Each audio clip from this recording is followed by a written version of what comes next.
Hello aspirants, എല്ലാവർക്കും ദിശ അക്കാഡമിയുടെ മറ്റൊരു ഓൺലൈൻ സെഷനിലേക്ക് സ്വാഗതം. അപ്പോൾ നമ്മുടെ ബാക്കിൽ കാണുന്ന പോലെ തന്നെ ഗ്രൂപ്പ് ഡി എക്സാംസിൻ്റെ നോട്ടിഫിക്കേഷൻസ് വന്നു. എല്ലാവരും അറിഞ്ഞു കാണുമല്ലോ. ഇനി എന്താണ് ചെയ്യേണ്ടത്, ഇനി എങ്ങനെയാണ് മുന്നോട്ട് പോകേണ്ടത് എന്ന് എല്ലാവർക്കും ഒരു കൺഫ്യൂഷൻ ആയിരിക്കും. അപ്പോൾ അതൊന്ന് ജസ്റ്റ് ഒന്ന് ക്ലിയർ ചെയ്യാൻ വേണ്ടിയാണ് ഇന്നത്തെ ഒരു വീഡിയോ. അപ്പോൾ നോക്കി, നോട്ടിഫിക്കേഷൻസ് വന്നു. ജനുവരി 31 മുതൽ മാർച്ച് 2 വരെയാണ് നിങ്ങൾക്ക് അപ്ലൈ ചെയ്യാനുള്ള ടൈം. വിൻഡോ ഓപ്പൺ ആയിരിക്കുക. ജനുവരി 31 വിൻഡോ ഓപ്പണായി മാർച്ച് 2 വിൻഡോ ക്ലോസ് ആവും. അപ്പോൾ ഈ ടൈമിനിടയിൽ തന്നെ നിങ്ങൾ അപ്ലൈ ചെയ്യണം. ഏകദേശം ഒരു മാസത്തോളം നിങ്ങൾക്ക് അപ്ലൈ ചെയ്യാൻ വേണ്ടി ടൈമുണ്ട്. അവസാനം വരെ കാത്തിരിക്കരുത്. അവസാന തീയതി വരെ കാത്തിരിക്കരുത്. ഉടനെ ചെയ്യുകയും വരുത്. ഇപ്പോൾ സാർ ഇന്ന് പറഞ്ഞു ഇന്ന് അപ്ലൈ ചെയ്യണം, അപ്പോൾ എന്നാൽ പോയി ചെയ്തേക്കാം, പെട്ടെന്ന് പോയി ചെയ്യണം, ഉടനെ ചാടി കയറി ചെയ്യരുത്. ഒരുപാട് കാര്യങ്ങൾ അതിൽ കൺസിഡർ ചെയ്യേണ്ടതായിട്ടുണ്ട്. എന്തൊക്കെയാണ്? ഒന്ന്, ഏത് സോണിൽ അപ്ലൈ ചെയ്യണം. നമുക്കറിയാം റെയിൽവേ RRB എക്സാംസിന് ഒരുപാട് സോണുണ്ട്. അപ്പോൾ നമുക്ക് എവിടെ ജോലി കിട്ടിയാൽ നമുക്ക് ജോലി പ്രോപ്പറായിട്ട് ചെയ്യാൻ പറ്റും, അല്ലെങ്കിൽ നമുക്ക് എങ്ങനെയാണ് ആ സ്ഥലത്ത് ജോലി ചെയ്യാൻ പറ്റുക, ആ സോണിലായിരിക്കണം നിങ്ങൾ അപ്ലൈ ചെയ്യേണ്ടത്. നിങ്ങൾക്ക് ഓക്കെ ആയിട്ടുള്ള സോണിലായിരിക്കണം അപ്ലൈ ചെയ്യേണ്ടത്. പിന്നെ ഫിസിക്കൽ സ്റ്റാൻഡേർഡ് നോക്കണം. നമ്മുടെ ഫിസിക്കൽ സ്റ്റാൻഡേർഡ്സ് നോക്കി അത് മീറ്റ് ചെയ്യുന്ന വേക്കൻസി ഉള്ള പോസ്റ്റുകൾക്ക് മാത്രമേ അപ്ലൈ ചെയ്യാവൂ. ഇപ്പോൾ എനിക്കൊരു കണ്ണിനൊരു പ്രോബ്ലം ഉണ്ട്, സപ്പോസ് കണ്ണിനൊരു പ്രോബ്ലം ഉണ്ട്, അല്ലെങ്കിൽ കാഴ്ചക്കുറവ്, കളർ ബ്ലൈൻഡ്നെസ്, സ്പെക്സ് വെക്കുന്നുണ്ട്. അപ്പോൾ അങ്ങനെയുള്ള എനിക്ക് എല്ലാ പോസ്റ്റിലും അപ്ലൈ ചെയ്യാൻ പറ്റില്ല. അപ്ലൈ ചെയ്യാൻ പറ്റും, പക്ഷേ ജോലി കിട്ടില്ല. മെഡിക്കൽ സ്റ്റാൻഡേർഡിൽ ഞാൻ പുറത്തു പോകും. അപ്പോൾ എന്താ ചെയ്യേണ്ടത്?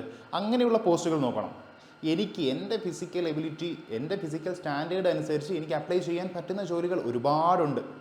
അപ്പോൾ അതേതാണെന്ന് കണ്ടുപിടിച്ച്, അതെവിടെയാണ് കൂടുതലെന്ന് കണ്ടുപിടിച്ച് അവിടെ അപ്ലൈ ചെയ്യണം.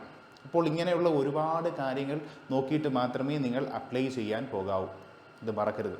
ചാടിക്കേറി അപ്ലൈ ചെയ്യരുത്. ഓക്കെ. അപ്പോൾ ഇനി അപ്ലൈ ചെയ്തു വന്നിരിക്കട്ടെ. അപ്ലൈ ചെയ്തു, പിന്നെന്താ നമ്മൾ ചെയ്യണ്ടേ? പിന്നെന്താ ചെയ്യണ്ടേ? പഠിച്ചു തുടങ്ങണ്ടേ? ഉറപ്പായിട്ടും പഠിച്ചു തുടങ്ങണം. അപ്പോൾ പഠിച്ചു തുടങ്ങുന്നതിന് മുമ്പ് കുറച്ച് എക്സാംസിൻ്റെ കാര്യങ്ങളോട് നമ്മൾ അറിഞ്ഞിരിക്കണം, ഒരു മോട്ടിവേഷന് വേണ്ടി. എത്രയാണ് ഇപ്രാവശ്യത്തെ ഗ്രൂപ്പ് ഡിയുടെ വേക്കൻസി വന്നിരിക്കുന്നത്? 22,195 വേക്കൻസി. ചെറിയ വേക്കൻസിയാണോ? 22,195 വേക്കൻസിയാണ് ഈ പ്രാവശ്യത്തെ ഗ്രൂപ്പ് ഡി എക്സാംസിന് റിപ്പോർട്ട് ചെയ്തിരിക്കുന്നത്. അതിൽ ഒരു വേക്കൻസി മതി നിങ്ങളെ ജോലിയിൽ എത്തിക്കാൻ. ഒറ്റ വേക്കൻസി. 22,000 ഒന്നും വേണ്ട.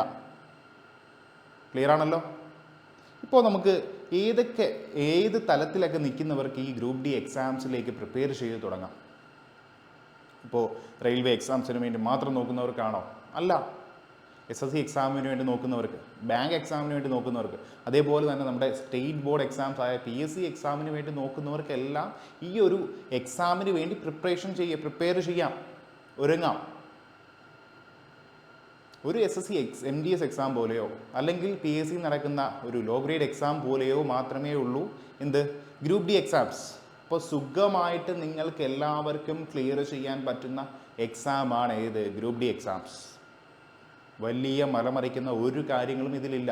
ചെറിയ കാര്യങ്ങൾ മാത്രമേ ഉള്ളൂ. അപ്പോൾ എല്ലാവരും പ്രിപ്പറേഷൻ സ്റ്റാർട്ട് ചെയ്യുക. നോട്ടിഫിക്കേഷൻ വന്നിട്ട് പ്രിപ്പറേഷൻ സ്റ്റാർട്ട് ചെയ്യാം എന്ന് പറഞ്ഞിരിക്കുന്ന ഒരുപാട് ആസ്പിരൻസ് ഉണ്ട്.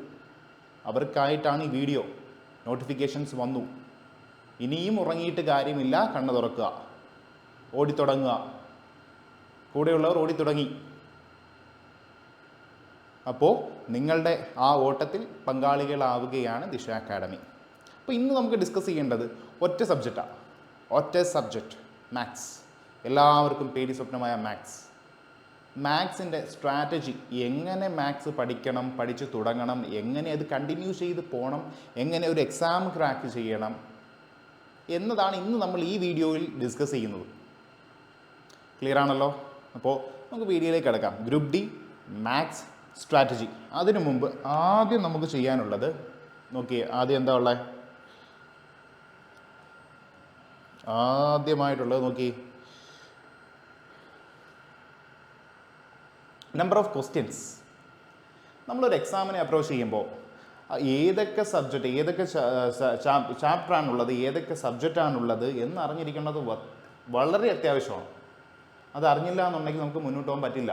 ഏതൊക്കെ സബ്ജക്റ്റിന് കൂടുതൽ ടൈം കൊടുക്കണം, ഏതൊക്കെ സബ്ജക്റ്റിന് കുറഞ്ഞ ടൈം കൊടുക്കണം, ഏതൊക്കെ സബ്ജക്റ്റ് ഏതൊക്കെ രീതിയിൽ പഠിക്കണം എന്നറിഞ്ഞാൽ മാത്രമേ നമുക്ക് എക്സാം മുന്നോട്ട് കൊണ്ടുപോകാൻ പറ്റൂ. അപ്പോൾ ഇതിവിടെ നോക്കിയേ, മാത്തമാറ്റിക്സ് എത്രയാടേ ക്വസ്റ്റ്യൻ ഉള്ളത്? 25 ക്വസ്റ്റ്യൻ. 25 ക്വസ്റ്റ്യനാണ് ഏത് ടോപ്പിക്കിൽ നിന്നുള്ള മാത്സിൽ നിന്ന് നിങ്ങൾക്കുള്ളത്. അടുത്ത് നോക്കിയേ, ജനറൽ സയൻസ്, അതും അതേപോലെ തന്നെ 25 ക്വസ്റ്റ്യൻസ്. അടുത്ത് നോക്കിയേ, general intelligence and reasoning 30 question. Okay, 30 question. ഏറ്റവും കൂടുതൽ വെയിറ്റേജ് അപ്പോൾ ഏതിനാ? General intelligence and reasoning. ഏറ്റവും കൂടുതൽ വെയിറ്റേജ് ഉള്ളത് ജനറൽ ഇൻ്റലിജൻസ് ആൻഡ് റീസണിങ്ങിനാണ്. അടുത്ത് നോക്കി, general awareness and current affairs എത്ര ക്വസ്റ്റ്യനാ? 20 ക്വസ്റ്റ്യൻ, 20 ക്വസ്റ്റ്യൻസ്. അപ്പോൾ ഇങ്ങനെ ഒരു പ്രാഥമികമായ ഒരു ഡീറ്റെയിലിംഗ് നിങ്ങൾ നടത്തിയിരിക്കണം, എന്നിട്ട് മാത്രമേ എക്സാമിലേക്ക് കിടക്കാവൂ. അപ്പോൾ ക്ലിയർ ആയല്ലോ. മാത്സിന് 25, സയൻസിന് 25, അതേപോലെ reasoning 30, general awareness and current affair 20.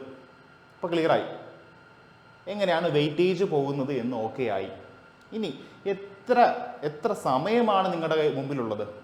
ഒരു എക്സാം അല്ലെങ്കിൽ ഗ്രൂപ്പ് ഡി എക്സാം ക്രാക്ക് ചെയ്യാൻ എത്ര സമയമാണുള്ളത്? അനന്തമായിട്ടുള്ള സമയമുണ്ടോ? ഇല്ല. അപ്പോൾ അതൊരു കോമ്പറ്റേറ്റീവ് എക്സാം അല്ലല്ലോ. അങ്ങനെ ഒരുപാട് സമയം കൊടുക്കുകയാണെങ്കിൽ അല്ല. അപ്പോൾ ടൈം ലിമിറ്റഡ് ആണ്. അപ്പോൾ ഗ്രൂപ്പ് ഡി എക്സാംസിന് എത്ര സമയമാണ് നിങ്ങളുടെ മുമ്പിലുള്ളത്? 90 മിനിറ്റ് മാത്രമാണ് നിങ്ങളുടെ മുമ്പിലുള്ളത്. 90 മിനിറ്റ് മാത്രം, 1.5 മണിക്കൂർ. അപ്പോൾ ആ ഒരു ടൈം പീരീഡിനുള്ളിൽ നിങ്ങൾ 100 ക്വസ്റ്റ്യൻ, എത്രയാണ് ടോട്ടൽ ക്വസ്റ്റ്യൻ ഉള്ളത്?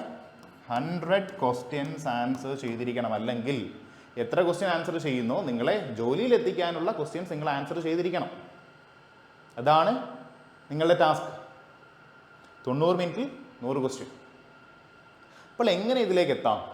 90 മിനിറ്റിൽ 100 ക്വസ്റ്റ്യൻ. ഓക്കെ, അപ്പോൾ ഒരു ക്വസ്റ്റ്യൻ എത്ര മാർക്കാണ്? അത് പറഞ്ഞേ. പല എക്സാംസിനും പല രീതിയിലാണ് മാർക്ക് ഡിസ്ട്രിബ്യൂട്ട് ചെയ്യുന്നത്. ചില എക്സാംസിന് ഒരു ക്വസ്റ്റ്യൻ 2 മാർക്കുണ്ട്, ഒരു ക്വസ്റ്റ്യൻ 1 മാർക്കുണ്ട്, 3 മാർക്കുള്ള എക്സാംസ് ഉണ്ട് ഒരു ക്വസ്റ്റ്യന്. അപ്പോൾ നമുക്കിവിടെ എത്ര മാർക്കാണ് ഉള്ളത്? ഒരു ക്വസ്റ്റ്യൻ ക്യാരി ചെയ്യുന്നത് 1 മാർക്കാണ്. 1 മാർക്കാണ്. ഒരു ക്വസ്റ്റ്യൻ ക്യാരി ചെയ്യുന്നത് 1 മാർക്കാണ്. ഒരു ക്വസ്റ്റ്യൻ ശരിയായാൽ നിങ്ങൾക്ക് 1 മാർക്ക് കിട്ടും. അല്ലേ? ഒരു ക്വസ്റ്റ്യൻ ശരിയായാൽ നിങ്ങൾക്ക് 1 മാർക്ക് നിങ്ങൾക്ക് കിട്ടും. ഇനി എങ്ങനെയാണ് നെഗറ്റീവ് മാർക്കിംഗ്? ഇപ്പോൾ കിട്ടുന്ന മാർക്കിൻ്റെ കണക്ക് പറഞ്ഞു, 1 മാർക്ക്. ഒരു ക്വസ്റ്റ്യൻ ശരിയായാൽ 1 മാർക്ക്. ഇനി എങ്ങനെ നെഗറ്റീവ് മാർക്കിംഗ്? 1/3. 1/3 ആണ് നെഗറ്റീവ് മാർക്കിംഗ്. നെഗറ്റീവ് മാർക്കിംഗ് അതായത് ഒരു ക്വസ്റ്റ്യൻ തെറ്റിയാൽ നിങ്ങൾക്ക് 1/3 മാർക്ക് പോകും. അല്ല എങ്കിൽ 3 ക്വസ്റ്റ്യൻ തെറ്റിയാൽ നിങ്ങൾക്ക് 1 മാർക്ക് പോകും. 3 ക്വസ്റ്റ്യൻ തെറ്റിയാൽ നിങ്ങൾക്ക് 1 മാർക്ക് പോകും. 1 മാർക്ക് പോകും. 3 ക്വസ്റ്റ്യന് തെറ്റിയാൽ നിങ്ങൾക്ക് 1 മാർക്ക് നഷ്ടപ്പെടും. ക്ലിയർ ആണല്ലോ? അതാണ് മാർക്കിംഗ് സ്ട്രാറ്റജിയും അല്ലെങ്കിൽ ഏതൊക്കെ സബ്ജക്റ്റിന് എത്ര വെയിറ്റേജ് ഉണ്ട് എന്നത്. എല്ലാവർക്കും ക്ലിയർ ആണല്ലോ? ഇനി എന്താ അടുത്തത് വരുന്നത്? നോക്കി, അടുത്ത് സിലബസ്. നമ്മളിപ്പോൾ മാത്സിൻ്റെ കാര്യമാണ് ഡിസ്കസ് ചെയ്യുന്നത്. മാത്സിൻ്റെ കാര്യം മാത്രമേ നമ്മൾ ഇന്ന് ഡിസ്കസ് ചെയ്യാൻ ഉദ്ദേശിക്കുന്നുള്ളൂ. മാത്തിൻ്റെ കംപ്ലീറ്റ് സിലബസ് നമുക്ക് വേണം. നോട്ടിഫിക്കേഷനിൽ കൊടുത്തിരിക്കുന്ന അതേ സിലബസ് നോക്കി, ഏതൊക്കെ ചാപ്റ്റേഴ്സാണ് എങ്ങനെയൊക്കെയാണ് കവർ ചെയ്യുന്നത് നോക്കി. Number system, board mass, decimals, fractions, LCM, HCF, ratio, proportion, percentage, mensuration, time and distance, time and work, അങ്ങനെ ഒരുപാട് പോർഷൻസ് ഇല്ലേ? ഇത്രയും പോർഷൻസ് നിങ്ങളുണ്ട്. ഇത്രയും പോർഷൻസ് നിങ്ങൾ വർക്ക് ചെയ്യേണ്ടത് തന്നെയാണ്, അതിലൊരു സംശയമില്ല. പക്ഷേ ഇതൊക്കെ ഏതൊക്കെ രീതിയിൽ, ഏതിന് കൂടുതൽ ഇമ്പോർട്ടൻസ് കൊടുക്കണം, ഏതിന് കുറഞ്ഞ ഇമ്പോർട്ടൻസ് കൊടുക്കണം എന്നെല്ലാം നമുക്ക് ഡിസൈഡ് ചെയ്യാം. എങ്ങനെ നമ്മൾ ഡിസൈഡ് ചെയ്യും? മുമ്പേ ഉള്ള എക്സാംസിൻ്റെ പാറ്റേൺ മനസ്സിലാക്കിയാൽ നമുക്കത് ഡിസൈഡ് ചെയ്യാം. കഴിഞ്ഞ എക്സാമിന് എങ്ങനെയാണ് ചോദിച്ചത്, എത്ര ക്വസ്റ്റ്യനാണ് ഈ ഒരു, ഫോർ എക്സാമ്പിൾ നമ്പർ സിസ്റ്റത്തിൽ നിന്ന് വന്നത്, എത്ര ക്വസ്റ്റ്യനാണ് നമ്പർ സിസ്റ്റത്തിൽ നിന്ന് വന്നത്, എത്ര ക്വസ്റ്റ്യനാണ് പെർസെൻറ്റേജിൽ നിന്ന് വന്നത്, എന്നെല്ലാം നമ്മൾ അനലൈസ് ചെയ്യുമ്പോൾ നമുക്കൊരു പാറ്റേൺ പിടിക്കണം. ശരിയാ, ഈ ടോപ്പിക്ക് കുറച്ചുകൂടെ സ്ട്രെസ് ചെയ്ത് നോക്കണം, ഈ ടോപ്പിക്ക് കുറച്ച് നോക്കിയാൽ മതി. ഇങ്ങനെയൊക്കെ നമുക്കൊരു ഡീറ്റെയിൽ ആയിട്ട് നമുക്ക് അനലൈസ് ചെയ്താൽ മാത്രമേ നമുക്ക് ആ ടൈം പ്രൊഡക്റ്റീവായിട്ട് യൂസ് ചെയ്യാൻ പറ്റൂ. ടൈം എങ്ങനെ വേണം യൂസ് ചെയ്യാം. ഇപ്പോൾ ഒന്നും ചോദിക്കാത്ത ഒരു ക്വസ്റ്റ്യൻ പോലും വരാൻ സാധ്യതയില്ല ചാപ്റ്റർ നമുക്ക് എല്ലാ ടൈമും ഇൻവെസ്റ്റ് ചെയ്യാം, ഒരു പ്രശ്നമില്ല. പക്ഷേ പ്രശ്നം വരുന്നത് എന്താണ്? എക്സാം ഹോളിൽ ചെന്നിരിക്കുമ്പോൾ, എക്സാം അറ്റൻഡ് ചെയ്യുമ്പോൾ നിങ്ങൾക്ക് അതിൻ്റേതായ ബുദ്ധിമുട്ടുകൾ ഫീൽ ചെയ്യും. നിങ്ങൾക്കൊരു ഒരു ക്വസ്റ്റ്യൻ ആൻസർ ചെയ്യാൻ പറ്റില്ല. നിങ്ങൾ പഠിച്ച ടോപ്പിക്കിൽ നിന്ന് ക്വസ്റ്റ്യൻ ഇല്ല, അല്ലെങ്കിൽ ഉണ്ടെങ്കിൽ തന്നെ ഒരു ക്വസ്റ്റ്യനോ അല്ലെങ്കിൽ സിമ്പിൾ ക്വസ്റ്റ്യൻ ആയിരിക്കും വന്നത്. അപ്പോൾ എന്താ ചെയ്യുക? ഒന്നും ചെയ്യാല്ല, എക്സാം നമ്മുടെ കയ്യിൽ നിന്ന് പോകും. അപ്പോൾ അത് വരരുത്. എക്സാം മനസ്സിലാക്കി എക്സാമിനെ പ്രിപ്പയർ ചെയ്യണം. അതാണ് എല്ലാ ആസ്പിരൻസും ചെയ്യേണ്ടത്. ഏത് എക്സാമിനായാലും എല്ലാ ആസ്പിരൻസും ചെയ്യേണ്ടത് അതാണ്. ഓക്കെ, അപ്പോൾ നമ്മൾ കഴിഞ്ഞ സ്ലൈഡിൽ ഒരുപാട് ചാപ്റ്റേഴ്സിൻ്റെ പേരുകൾ കണ്ടു. Number system, fraction, LCM, HCF, mensuration, geometry, trigonometry, algebra, percentage, ഇങ്ങനെ എല്ലാം കണ്ടു. നമ്മൾ ഈ മാത്സിൻ്റെ ബേസിക് ആയിട്ട് നമ്മൾ പറയുന്ന 2 ഹെഡിങ്ങിലാണ്: advance and arithmetic. Advanced maths and arithmetic, ഇങ്ങനെയാണ് നമ്മൾ 2ആയിട്ട് തിരിച്ചിരിക്കുന്നത്. അപ്പോൾ അരിത്തമാറ്റിക്കിൽ എന്തൊക്കെ വരും നമ്മളടുത്ത സ്ലൈഡിൽ ഡിസ്കസ് ചെയ്യുന്നുണ്ട്, എന്തായാലും പറയാം. അരിത്തമാറ്റിക്കിൽ എന്തൊക്കെ വരും? Percentage, profit and loss, simple interest, compound interest, ഇങ്ങനെയുള്ള ചാപ്റ്റേഴ്സാണ് അരിത്തമാറ്റിക്കിൽ വരുന്നത്. മറിച്ച് അഡ്വാൻസിലോ geometry, trigonometry, mensuration, number system, ഇങ്ങനെയുള്ള ചാപ്റ്റേഴ്സാണ് എവിടെ വരുന്നത്? അഡ്വാൻസിൽ വരുന്നത്. ക്ലിയർ ആയോ? അപ്പോൾ ഈ അരിത്തമാറ്റിക്കിൻ്റെ സെക്ഷനിൽ നിന്ന് എത്ര ക്വസ്റ്റ്യൻ ആവറേജ് വന്നു, അഡ്വാൻസ്ഡ് സെക്ഷനിൽ നിന്ന് എത്ര ക്വസ്റ്റ്യൻ ആവറേജ് വന്നു എന്ന് നമ്മൾ അറിഞ്ഞിരിക്കണം. അതിൻ്റെ ഒരു ചെറിയ ഡീറ്റെയിലിംഗ് ആണ് ഇവിടെ കൊടുത്തിരിക്കുന്നത്. നോക്കി, അരിത്തമാറ്റിക്കിൽ നിന്ന് ആവറേജ് 12 മുതൽ 15 ക്വസ്റ്റ്യൻ വരെയാണ് വന്നത്. 12 മുതൽ 15 ക്വസ്റ്റ്യൻ വരെ. അഡ്വാൻസിൽ നിന്ന് എത്രയാ? 9 മുതൽ 14 ക്വസ്റ്റ്യൻ വരെ. 9 മുതൽ 14 ക്വസ്റ്റ്യൻ വരെ. ഏകദേശം ഈക്വൽ ഇമ്പോർട്ടൻസ്, ഏകദേശം മാത്രം ഈക്വൽ ഇമ്പോർട്ടൻസ് ആണ്. എന്നാലും പൊടിക്ക് കൂടുതൽ എവിടുന്നാ? അരിത്തമാറ്റിക്കിൽ നിന്നാണ് കുറച്ച് കൂടുതൽ. ക്ലിയർ ആണോ? ടോട്ടൽ എത്ര ക്വസ്റ്റ്യൻ ഉണ്ട്? 25 ക്വസ്റ്റ്യനിൽ കുറച്ച് കൂടുതൽ അരിത്തമാറ്റിക് ആണ്. എന്നാലും അഡ്വാൻസ് ഒട്ടും മോശക്കാരനല്ല, ക്വസ്റ്റ്യൻസ് വരുന്നുണ്ട്. ക്ലിയർ ആണോ? അപ്പോൾ നമ്മൾ ഈ കാര്യങ്ങളൊക്കെ നമ്മൾ മനസ്സിൽ വെച്ച് വേണം ഓരോ ചാപ്റ്ററിലേക്ക് നമ്മൾ പടികളായിട്ട് മുന്നോട്ട് പോകാൻ. ഓക്കെ, അടുത്ത സ്ലൈഡ് നോക്കി.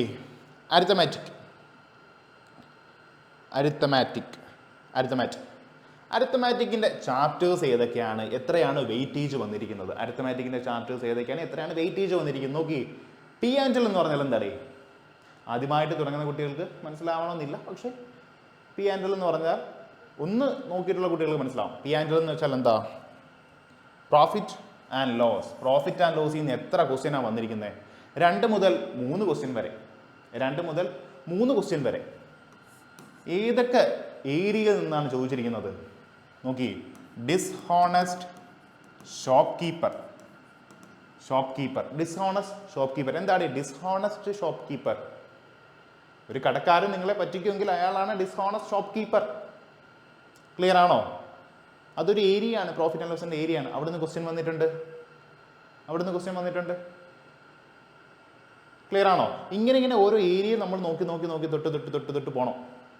പിന്നെ അതേപോലെ തന്നെ മാർക്ക്ഡ് പ്രൈസിൻ്റെയും കോസ്റ്റ് പ്രൈസിൻ്റെയും ഡയറക്റ്റ് ഇക്വേഷൻ വെച്ച് ക്വസ്റ്റ്യൻസ് വരുന്നുണ്ട്. എന്ന് വെച്ചാൽ 100+ പ്രോഫിറ്റ് പെർസെൻറ്റേജ് ആണ് എന്ത്? Marked price. 100 minus discount percentage ആണ് എന്ത്? Cost price. ഈ റേഷ്യോ വെച്ച് ക്വസ്റ്റ്യൻ ഒരുപാട് വന്നിട്ടുണ്ട്.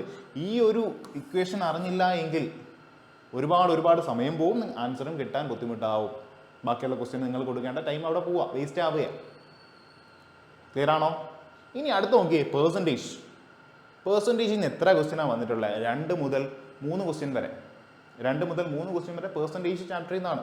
ഏതൊക്കെ ഏരിയ എന്നാണ് നോക്കിയേ, റഫായിട്ട് നമുക്ക് നോക്കാം. പോപ്പുലേഷൻ ക്വസ്റ്റ്യൻ ഉണ്ട്. സക്സസീവ് മെത്തേഡിൽ ക്വസ്റ്റ്യൻ ചോദിച്ചിട്ടുണ്ട്. ഇങ്ങനെയുള്ള മേഖലയിൽ നിന്നാണ് കൂടുതൽ ക്വസ്റ്റ്യൻ എവിടെ നിന്ന് വന്നത്? പെർസെൻറ്റേജിൽ നിന്ന് ചോദിച്ചിട്ടുള്ളത്. പിന്നെ അല്ലാതെ കുറച്ച് ബേസിക് ക്വസ്റ്റ്യൻ എപ്പോഴും ചോദിച്ചു കാണുന്ന ക്വസ്റ്റ്യൻ ഇൻകം എക്സ്പെൻഡിച്ചറിൻ്റെ റിലേഷൻ വെച്ച് ചോദിച്ചിട്ടുണ്ട്, റവന്യൂ എക്സ്പെൻഡിച്ചറിൻ്റെ റിലേഷൻ വെച്ച് ചോദിച്ചിട്ടുണ്ട്. ഇതൊക്കെയാണ് പെർസെൻറ്റേജിൽ നിന്ന് വന്ന ക്വസ്റ്റ്യൻ. ഇനി നോക്കിയേ, ടൈം സ്പീഡ് ഡിസ്റ്റൻസ് എത്ര ക്വസ്റ്റ്യനാണ്? 2 മുതൽ 3 ക്വസ്റ്റ്യൻ വരെ. ഇത് നോക്കിയേ സബ് കാറ്റഗറി ആയിട്ടാണ് നമ്മൾ ഇത് ഇത്രയും കൊടുത്തിരിക്കുന്നത്.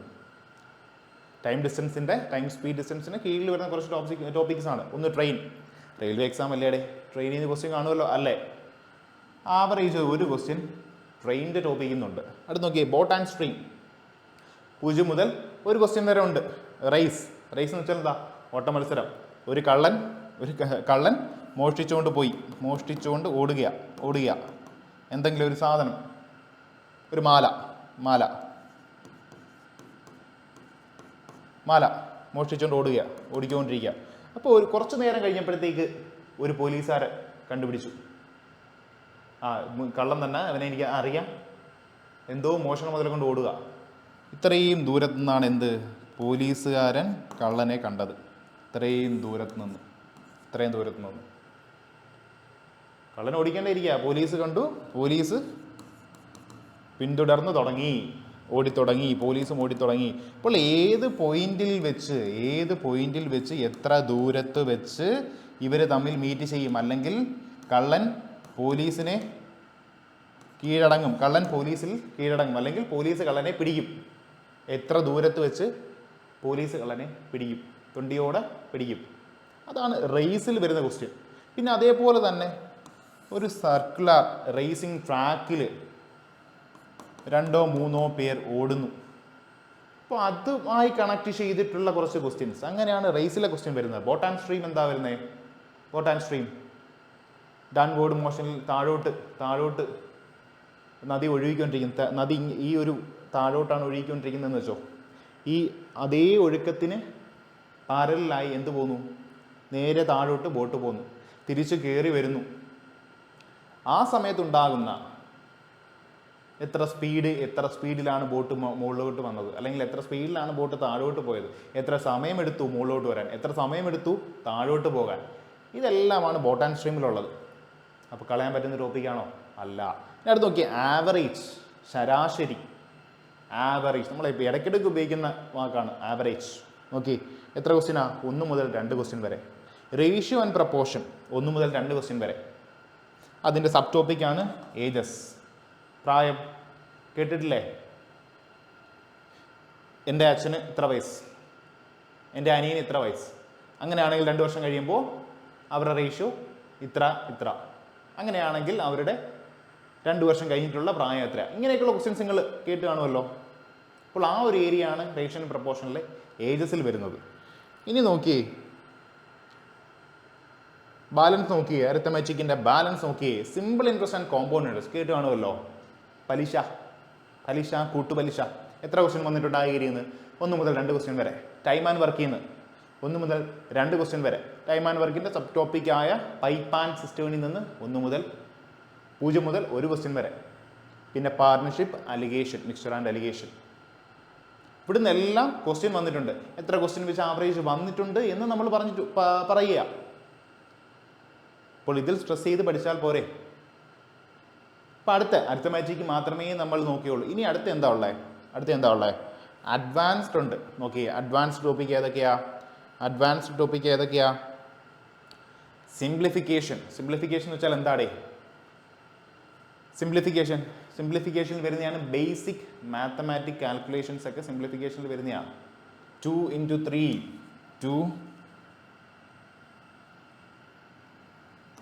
into 3 divided by 6 of 8 ബ്രാക്കറ്റിൽ 8 into 2 എന്താ? ഇങ്ങനെയൊക്കെയുള്ള ക്വസ്റ്റ്യൻ കണ്ടിട്ടില്ലേ? ഇതാണ് സിംപ്ലിഫിക്കേഷനിൽ കൂടുതൽ വരുന്നത്. പിന്നെ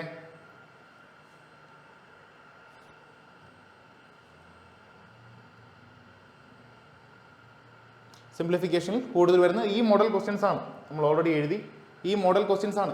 പിന്നെ നമ്പർ സിസ്റ്റം 1 മുതൽ 2 ക്വസ്റ്റ്യൻ വരെ. LCM ആൻഡ് HCF ഒരു എക്സാമിന് അവോയ്ഡ് ചെയ്യാൻ പറ്റാത്ത, പ്രത്യേകിച്ച് റെയിൽവേ നടത്തുന്ന എക്സാംസിന് അവോയ്ഡ് ചെയ്യാൻ പറ്റാത്ത ടോപ്പിക്കാണ് LCM and HCF. Algebra algebra കേട്ടിട്ടില്ലേ? ചാക്കോമാ ചോദിക്കുന്നേ a plus b the whole square എന്താടാന്ന്? ഓൾജിബ്ര. അതിന് ഉത്തരം കൊടുക്കുന്ന ആരാ? മനു. അടുത്ത് നോക്കി ട്രിഗണോമെട്രി 1 മുതൽ 2 ക്വസ്റ്റ്യൻ വരെ. ചാക്കാമോഷൻ്റെ കാലമല്ല, അതുകൊണ്ട് അടിക്കാനും പറ്റത്തില്ല. നിങ്ങൾക്ക് വേണമെങ്കിൽ നിങ്ങൾക്കൊരു ജോലിയിലേക്ക് എത്തണം, ഈ ഒരു സ്ഥിതിയിൽ നിന്ന് മാറ്റം വരുത്തണമെങ്കിൽ ഓൾജിബ്രയൊക്കെ നല്ലോണം പഠിച്ചോ. ട്രിഗണോമെട്രി 1 മുതൽ 2 ക്വസ്റ്റ്യൻ വരെ. ജോമെട്രി 1 മുതൽ 2 ക്വസ്റ്റ്യൻ വരെ. ജോമെട്രിയിൽ നിന്ന് കൂടുതലും വന്നിരിക്കുന്നത് സർക്കിൾസിനെ ബേസ് ചെയ്തിട്ടുള്ള ക്വസ്റ്റ്യൻ ആണ്. സർക്കിൾസിനെ കൂടുതലും വന്നിട്ടുള്ളത്. അടുത്ത് നോക്കി ഹൈറ്റ് ആൻഡ് ഡിസ്റ്റൻസ് ജോമെട്രിയുടെ ഒരു സബ് ടോപ്പിക്കാണ്. 0 മുതൽ 1 ക്വസ്റ്റ്യൻ വരെ. 0 മുതൽ 1 ക്വസ്റ്റ്യൻ വരെ. എങ്ങനെയൊക്കെ ക്വസ്റ്റ്യൻ വരുന്നത്? ഒരു ഭിത്തി, ഒരു വാൾ, അതിലൊരു ലാഡർ പ്ലേസ് ചെയ്യുന്നു. ഇത് ഗ്രൗണ്ട്. ഒരു ലാഡർ പ്ലേസ് ചെയ്യുന്നു. ഒരു ഏണി പ്ലേസ് ചെയ്യുന്നു. അങ്ങനെയാണെങ്കിൽ ഈ ഒരു ആംഗിൾ ചിലപ്പോൾ തന്നിരിക്കും. ഈ ഒരു angle 30 or 60 or anything, angle of elevation അല്ലെങ്കിൽ ആംഗിൾ ഓഫ് ഡിപ്രഷൻ. അങ്ങനെയാണ് എങ്കിൽ ഏതെങ്കിലും ഒന്ന് ലാഡറിൻ്റെ നീളം ഒരു 10 മീറ്റർ. അങ്ങനെയാണെങ്കിൽ ഈ ഭിത്തിയുടെ നീളം എത്രയാണ്? ഇതൊക്കെയാണ് ഹൈറ്റ് ആൻഡ് ഡിസ്റ്റൻസിൽ വരുന്ന ക്വസ്റ്റ്യൻസ്. ഈ മോഡലാണ് ഹൈറ്റ് ആൻഡ് ഡിസ്റ്റൻസിൽ വരുന്നത്. അടുത്ത് നോക്കി മെൻസുറേഷൻ 2D 3D കേട്ടിട്ടില്ലേ? ഏതൊക്കെയാണ് മെൻസുറേഷൻ 2D 3D 2 മുതൽ 3 ക്വസ്റ്റ്യൻ വരെ. നല്ല രീതിയിൽ വെയിറ്റേജ് ഉള്ള ഒരു ഏരിയ ആയിരുന്നു കഴിഞ്ഞ ഗ്രൂപ്പ് ഡി എക്സാമിന് മെൻസുറേഷൻ. അതും അഡ്വാൻസ് ചെയ്യുന്ന ഇത്രയും വെയിറ്റേജ് ഉള്ളൊരു വേറൊരു ഏരിയയെ ഇല്ലായിരുന്നു. എന്താണ് മെൻസുറേഷൻ 2D 3D? നമ്മുടെ സ്ക്വയർസ്, റെക്ടാങ്കിൾ. 3D എന്ന് വെച്ചാൽ എന്താ? Cube, cuboid, cylinder. 3D ഡയമെൻഷനിലുള്ള ഫിഗേഴ്സ് അല്ലെങ്കിൽ മെറ്റീരിയൽസ്, ഇതുമായിട്ട് ബന്ധപ്പെട്ടുള്ള കണക്കുകൾ. അതാണ് മെൻസുറേഷൻ 2D 3D. ഇക്വേഷൻസ് മാത്രം അറിഞ്ഞിരുന്നാൽ മതി. ബേസിക് ഇക്വേഷൻസ് മാത്രം, വേറെ ഒന്നും ചെയ്യേണ്ടത്. ഇക്വേഷൻസ് അറിഞ്ഞിരിക്കുക, ഇട്ട് കൊടുക്കുക, അപ്ലൈ ചെയ്യുക, ആൻസറിലെത്തുക. ഇത്രയേ ഉള്ളൂ. അടുത്ത് നോക്കിയേ സ്റ്റാറ്റിസ്റ്റിക്സ് 0 മുതൽ 1 ക്വസ്റ്റ്യൻ വരെ. ഡേറ്റ ഇൻ്റർപ്രിട്ടേഷൻ 0 മുതൽ 1 ക്വസ്റ്റ്യൻ വരെ. അപ്പോൾ ഒരു ടോപ്പിക്കിൽ നിന്നും വിട്ടിട്ടില്ല, ശരിയാ, ഒരു ടോപ്പിക്കിൽ നിന്നും അവർ ക്വസ്റ്റ്യൻ ചോദിക്കാതിരുന്നിട്ടില്ല. പക്ഷേ എത്ര ക്വസ്റ്റ്യൻ ചോദിച്ചു എന്നുള്ളത് നമുക്കറിയാം, എങ്ങനെയൊക്കെ ചോദിച്ചു എന്നുള്ളത് നമുക്കറിയാം. അപ്പം അത് വെച്ചാണ് നിങ്ങൾ പഠിച്ചു തുടങ്ങേണ്ടത്. ഇനി ടൈമില്ല, നോട്ടിഫിക്കേഷൻസ് വന്നു, പ്രിപ്പറേഷൻ സ്റ്റാർട്ട് ചെയ്യുക. ഇപ്പോൾ സ്റ്റാർട്ട് ചെയ്താൽ നിങ്ങൾക്ക് സുഖമായിട്ട് എക്സാം ക്രാക്ക് ചെയ്യാം. ക്ലിയർ ആണല്ലോ? അടുത്ത് നോക്കി എടാ പിള്ളേരെ, എങ്ങനെ തുടങ്ങണം? സാർ ഇത്രയും കാര്യങ്ങളൊക്കെ വാദോരാതെ സംസാരിച്ചു, പക്ഷേ എങ്ങനെ തുടങ്ങണമെന്ന് സാറ് പറഞ്ഞില്ല, എവിടെ തുടങ്ങണമെന്ന് സാറ് പറഞ്ഞില്ല. നിങ്ങൾ പറയത്തില്ലേ നാളെ? അതിന് എങ്ങനെ തുടങ്ങണമെന്ന് കൂടെ നിങ്ങളുടെ അടുത്ത് ഞാൻ പറഞ്ഞുതരാം. എങ്ങനെ തുടങ്ങണം, എവിടുന്ന് തുടങ്ങണം, ഒരു ഐഡിയ ഇല്ല. എവിടുന്ന് തുടങ്ങണ്ട സാറേ? പറയാം. നിങ്ങൾ ആദ്യം ചെയ്യേണ്ടത്, നിങ്ങൾ എവിടെയാണോ ഇരിക്കുക, ഈ വീഡിയോ കാണുമ്പോൾ നിങ്ങൾ എവിടെയാണോ ഇരിക്കുന്നത് ചുറ്റിനും നോക്കുക, അല്ലെങ്കിൽ നിങ്ങൾ സ്ലൈഡിലേക്ക് നോക്കുക. എന്തെങ്കിലും നമ്പേഴ്സ് ഉണ്ടോ? നമ്പേഴ്സ് ഉണ്ട്. അതെ, 1, 30 ഒക്കെ അവിടെ കിടക്കുക. 1, 30, 20, 30 എല്ലാം കിടക്കുക. ഇത് തമ്മിൽ ആഡ് ചെയ്യുക. 20 + 30 50, 20 - 30 -10, 20 × 30 600, അല്ലെങ്കിൽ 20 - 1. ഇങ്ങനെ നിങ്ങൾ ചെയ്യുക. അല്ലെങ്കിൽ നിങ്ങളൊരു ബസ്സിൽ ട്രാവൽ ചെയ്യാന്നിരിക്കട്ടെ, ബസ്സിൽ നിങ്ങൾ എങ്ങോട്ടെങ്കിലും പോവുക. അപ്പോൾ നിങ്ങളൊരു ബോർഡ് കണ്ടു, അല്ലെങ്കിൽ ഫ്രണ്ടിൽ പോകുന്ന അല്ലെങ്കിൽ സൈഡിൽ പാർക്ക് ചെയ്തിരിക്കുന്ന വണ്ടിയുടെ നമ്പർ പ്ലേറ്റ് ഉണ്ട്, KL 25P 5222 5222. മൊത്തം ഒന്ന് ആഡ് ചെയ്തേ. 5 + 2 7, 7 + 2 9, 9 + 2 11. അത് നമ്മൾ ഇൻറ്റു ചെയ്തേ. 5 × 2, അതേ ഇൻറ്റു 2, അതേ ഇൻറ്റു 3. അത് നമ്മൾ ഇത് മൈനസ് ചെയ്തേ. അല്ലെങ്കിൽ 5222 5222 -1000 അല്ലെങ്കിൽ -1200. ഇങ്ങനെ നിങ്ങളുടെ മനസ്സിനെ എപ്പോഴും എൻഗേജ്ഡ് ആക്കിയിരിക്കുക. എപ്പോഴും നിങ്ങളുടെ മൈൻഡിൽ എന്തെങ്കിലും നിങ്ങൾ കാൽക്കുലേഷൻസ് ചെയ്തുകൊണ്ടേയിരിക്കുക. അല്ലാതെ ഒരു രക്ഷയല്ല. ഇങ്ങനെ തന്നെ എല്ലാവരും തുടങ്ങുന്നത്. എപ്പോഴും നിങ്ങളുടെ തലയിൽ, നിങ്ങളുടെ ബ്രെയിനിൽ നിങ്ങൾ ഇങ്ങനെ പൊയ്ക്കൊണ്ടിരിക്കുക. ഇത് കാൽക്കുലേറ്റ് ചെയ്താൽ ഇങ്ങനെ വരും, ഇത് ആഡ് ചെയ്താൽ ഇങ്ങനെ വരും, ഇത് മൾട്ടിപ്ലൈ ചെയ്താൽ ഇങ്ങനെ വരും, ഇത് ഡിവൈഡ് ചെയ്താൽ ഈ ഒരു നമ്പർ കിട്ടും, ഇത് ഡിവൈഡ് ചെയ്ത് പോയില്ല, ഡെസിമലേ വരും, റിമൈൻഡർ വരും. ഇങ്ങനെ നിങ്ങളുടെ മനസ്സിനെ എപ്പോഴും എൻഗേജ്ഡ് ആക്കിയിരിക്കുക. അത് തന്നെയാണ് ആദ്യം ചെയ്യേണ്ടത്. പക്ഷേ ഈ സ്ലൈഡിലോടെ നോക്കിയേ, മൾട്ടിപ്ലിക്കേഷൻ ടേബിൾ 1 to 30, 1 മുതൽ 30 വരെയുള്ള മൾട്ടിപ്ലിക്കേഷൻ ടേബിൾ പഠിച്ചേ പറ്റൂ.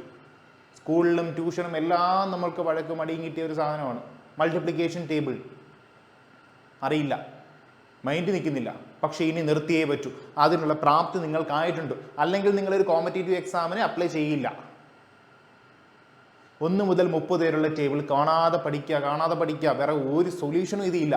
അടുത്ത നോക്കിയേ, സ്ക്വയേഴ്സ് അപ് ടു 30. സ്ക്വയറുകൾ എന്താണ് ഈ സ്ക്വയേഴ്സ്? 1 സ്ക്വയർ എന്താ? 1 സ്ക്വയർ എന്താ? 1 തന്നെയാ. 2 സ്ക്വയർ എന്താ? 4. 3 സ്ക്വയർ എന്താ? 9.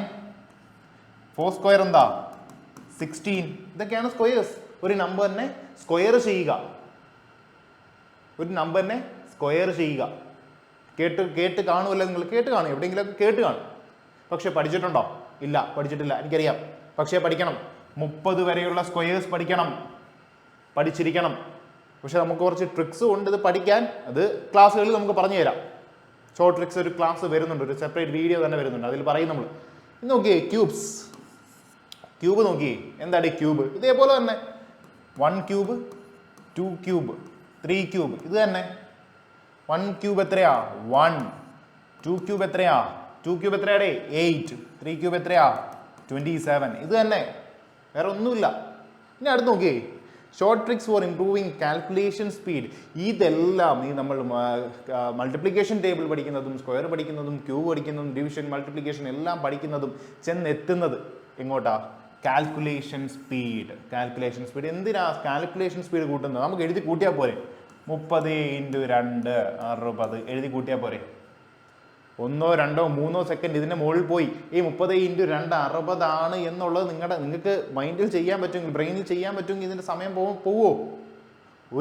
ഒരു ചെറിയ ഒരു കണക്ക് ചെയ്യാൻ 2 സെക്കൻഡ്. ഇങ്ങനെ എത്ര എണ്ണം നിങ്ങൾ 25 ക്വസ്റ്റ്യൻ അറ്റംപ്റ്റ് ചെയ്യുന്നതിൽ ചെയ്യേണ്ടി വരും. അപ്പോൾ എത്ര ടൈം ആയിരിക്കും പോകുന്നത്? ഒരു ചെറിയ പോട്ടെ, ഒരു പ്രോബ്ലത്തിന് എക്സ്ട്രാ ഒരു 4 സെക്കൻഡ് പോയെന്നിരിക്കട്ടെ. ഒരു പ്രോബ്ലത്തിന് എക്സ്ട്രാ 4 സെക്കൻഡ്. 25 പ്രോബ്ലത്തിന് 100 സെക്കൻഡാണ് പോകുന്നത്. ഓരോ സെക്കൻഡും നിങ്ങൾക്ക് വിലപ്പെട്ടതാണ്. ആ 100 സെക്കൻഡിൽ നിങ്ങൾക്ക് ചിലപ്പോൾ 2 ക്വസ്റ്റ്യനോട് അഡീഷണൽ ചെയ്യാൻ പറ്റിയിരിക്കും. 2 ക്വസ്റ്റ്യൻ ചെയ്താൽ 2 മാർക്ക്. 70 കട്ട് ഓഫ് എന്നിരിക്കട്ടെ, 68 മാർക്ക് നിങ്ങൾക്ക് കിട്ടിയോളൂ. ആ 100 സെക്കൻഡ് സേവ് ചെയ്തിരുന്നെങ്കിൽ നിങ്ങളൊരു ജോലിക്കാരനായേനെ. ഇതുകൊണ്ടാണ് കാൽക്കുലേഷൻ ട്രിക്സ് പഠിക്കണം എന്ന് പറയുന്നത്. അടുത്ത് നോക്കിയേ, ഡിജിറ്റൽ സം. എന്താണ് ഡിജിറ്റൽ സം? ഡിജിറ്റ്സിൻ്റെ സം. അതെ, ഡിജിറ്റ്സിൻ്റെ സം വെച്ച് നിങ്ങൾക്ക് എന്ത് ചെയ്യാം? ഏത് നമ്പർ കൊണ്ടാണ് ഈ വലിയ നമ്പർ ഡിവൈഡ് ആയി പോകുന്നത് എന്ന് നിങ്ങൾക്ക് മനസ്സിലാക്കാം. ക്ലിയർ ആണോ? അടുത്ത് നോക്കിയേ, സ്ക്വയർ ആണ് ക്യൂബ് റൂട്ട്. റൂട്ട് 16 എന്താ? 4. റൂട്ട് 36 എന്താ? 6. ക്യൂബ് റൂട്ട് ഓഫ് 27 എത്ര? 3. ഇതൊക്കെയാണ് സ്ക്വയർ റൂട്ടും ക്യൂബ് റൂട്ടും. ഇതെല്ലാം പഠിക്കാൻ ട്രിക്സ് ഉണ്ട്.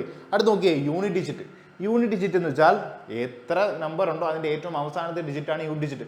അത് വെച്ച് നമുക്ക് പല കാര്യങ്ങളും ചെയ്യാം. ഇപ്പം നോക്കിയേ, 3, 2, 4, 5, 6, 7, 8. നിങ്ങൾ നോക്കി, ഇതിൽ ഈവൻ നമ്പറാണോ ഓഡ് നമ്പറാണോ? 3 നമ്പർ നോക്കേണ്ട ആവശ്യമില്ല. അവസാനത്തെ നമ്പർ നോക്കിയാൽ പോരെ. ഈവൻ നമ്പർ അല്ലേ? ഈവൻ നമ്പറാണ്. ഇപ്പോൾ ഒരു 5 കൂടി ഇട്ടു. എന്താ? ഓഡ് നമ്പറാണ്. ഇപ്പോൾ ഈ നമ്പറിനെ 5 കൊണ്ട് ഡിവൈഡ് ചെയ്യാൻ പറ്റുമോ എന്ന് ഞാൻ ചോദിച്ചു. ചെയ്യാൻ പറ്റില്ലേ? യൂണിറ്റ് ഡിജിറ്റ് 5 ആണ്. ചെയ്യാൻ പറ്റും. ഇങ്ങനെയുള്ള പല കാര്യങ്ങളാണ് യൂണിറ്റ് ഡിജിറ്റ് വെച്ച് നമുക്ക് ഒരുപാട് കാര്യങ്ങൾ ചെയ്യാനുണ്ട്. അപ്പോൾ അതിനെക്കുറിച്ച് പഠിക്കണം. ഇങ്ങനെയുള്ള ഒരുപാട് ട്രിക്സ്, ഡിവിഷൻ ട്രിക്സും മൾട്ടിപ്ലിക്കേഷൻ ട്രിക്സും ഇങ്ങനെ പഠിച്ചാൽ മാത്രമേ നിങ്ങൾക്ക് ഈ ഒരു സ്പീഡ് അറ്റൈൻ ചെയ്യാൻ പറ്റൂ. അപ്പോൾ അത് നിങ്ങൾ ഉറപ്പായിട്ടും പഠിച്ചിരിക്കണം. മറക്കരുത്, ഉറപ്പായിട്ടും പഠിച്ചിരിക്കണം. അടുത്ത് നോക്കിയേ, സ്ട്രാറ്റജി ടു സക്സസ്. എങ്ങനെയാണ് ഈ സക്സസ് ആവുന്നത്? എങ്ങനെ നിങ്ങൾക്ക് സക്സസ്ഫുൾ ആവാം? പല വഴികളും ഉണ്ട് ആണല്ലോ, പല വഴികളും ഉണ്ട്. പക്ഷെ നിങ്ങൾക്കൊരു കോമ്പറ്റീറ്റീവ് എക്സാമിന് സക്സസ്ഫുൾ ആവണം, ഒരു ഗവൺമെൻറ് ജോലിയിലേക്ക് നിങ്ങൾക്ക് എത്തണം എന്നുണ്ട് എങ്കിൽ അതിന് കുറച്ച് വഴികൾ മാത്രമേ ഉള്ളൂ. അതാണ് നമ്മൾ ഇവിടെ ഡിസ്കസ് ചെയ്യുന്നത്. നോക്കി, ബേസിക്സ്. എന്താണ് ബേസിക്സ്? ബേസിക്സ് എന്ന് വെച്ചാൽ അടിസ്ഥാനം സെറ്റ് ചെയ്യുക. ഒരു വീട് വെക്കുമ്പോൾ എന്താ ആദ്യം ചെയ്യുന്നേ?